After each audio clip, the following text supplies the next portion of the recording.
Agra express highway के toll नाके से वसूल किया जा रहा है टू व्हीलर बाइक से भी टोल टैक्स। ऐसा पहली बार हुआ है कि दो पहिया गाड़ियों से टोल टैक्स वसूल किया जा रहा है। आप वीडियो में देख सकते हैं कि किस तरह आगरा एक्सप्रेस हाईवे के टोल नाके से दो पहिया गाड़ियों से टैक्स वसूल किया जा रहा है। आप देख रहे हैं जाग मेरे शहर न्यूज चैनल। कोरोना की ऐसी महामारी में जहां देश पर विपदा आई हुई है, वहां अपने एक भाई से पूछते हैं, आपसे टोल का कितना रुपए लिया गया है? 300 रुपए लिया गया है।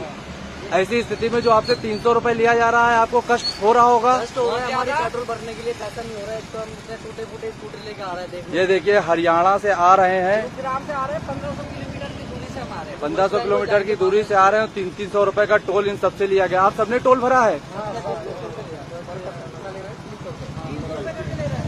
अब आप बताइए, अगर ऐसी स्थिति में जब देश के प्रधानमंत्री सब लोग देश के केयर की बात कर रहे हैं, तो अपने ही देश के नागरिकों से दो पहिया वाहनों से अगर इस तरीके का किराया लिया जाएगा तो कहां तक जाएगा। ऐसे ही अवामी बेदारी वाली न्यूज़ के लिए हमारे YouTube न्यूज़ चैनल को लाइक, सब्सक्राइब और बेल आइकॉन को प्रेस करना ना भूलें।